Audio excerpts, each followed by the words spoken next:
கர்நாடக வனத்துறையால நம்முடைய 3 தமிழர்கள் சுட்டுக் கொல்லப்பட்டாங்க இல்லையா? அது சம்பந்தமான பிரேத பரிசோதனை அறிக்கை பல்வேறு கேள்விகளையும், பல்வேறு அதிர்வலைகளையும் ஏற்படுத்தி இருக்குங்க. 1 நெருக்கமாக இருந்துதான் சுட்டு இருக்காங்க. 2 கடுமையாக தாக்கி இருக்காங்க, நிறைய காயங்கள் ஏற்பட்டிருக்கு அப்படின்னும். 3 விழா எலும்பு அதெல்லாம் நொறுங்கி இருக்கு, அடிபட்டிருக்கு, அதெல்லாம் தெரிய வந்திருக்கு இந்த போஸ்ட்மார்டம் அந்த ரிப்போர்ட் மூலமாக. அப்போ ஒரு போலி என்கவுண்டர் அப்படின்னு உறுதிப்பட தெரிய வருது அப்படிங்கிறாங்க.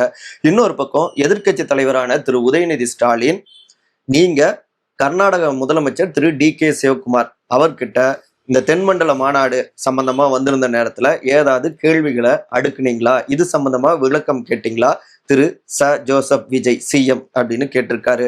2வது, இங்க இருந்து நீங்க அங்க போய் ஸ்பாட்டுக்கு போகணும்னு ஏதாவது முயற்சி செஞ்சீங்களா, அல்லது அமைச்சர்கள் டீம் யாரையாவது அங்க அனுப்பி வைத்து விசாரிக்கணும்னு நினைச்சீங்களா, இல்ல வேற ஏதாவது குழுவை அமைத்து அங்க போயிட்டு என்ன நடந்தது அப்படின்னு ஏதாவது முயற்சி செஞ்சீங்களா அப்படின்னு அடுக்கடுக்கான கேள்விகள் முன் வச்சிருக்காரு.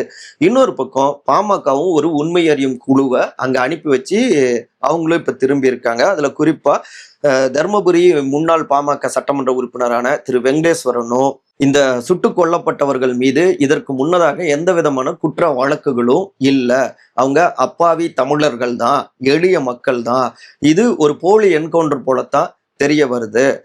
மேலும் அங்க கர்நாடகத்துல மேகதாது அணை விவகாரத்தை ஒட்டி தமிழர்கள் உள்ள நுழைஞ்சிடக்கூடாது அப்படின்னு எச்சரிக்கை கொடுக்கிற விதமாகத்தான் இப்படி செஞ்சிருப்பாங்களோ என்கிற டவுட்டும் ஏற்பட்டிருக்கு.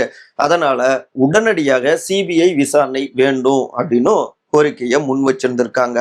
உள்ள நெருங்க நெருங்க அதிர வைக்கின்ற தகவல்கள்லாம் வந்துகிட்டு இருக்கு. சரியான நியாயமான விசாரணை வேண்டும். கொல்லப்பட்ட நம்முடைய தமிழர்களுடைய குடும்பத்தினருக்கு உண்மையான நீதியை பெற்றுத்தரணும்.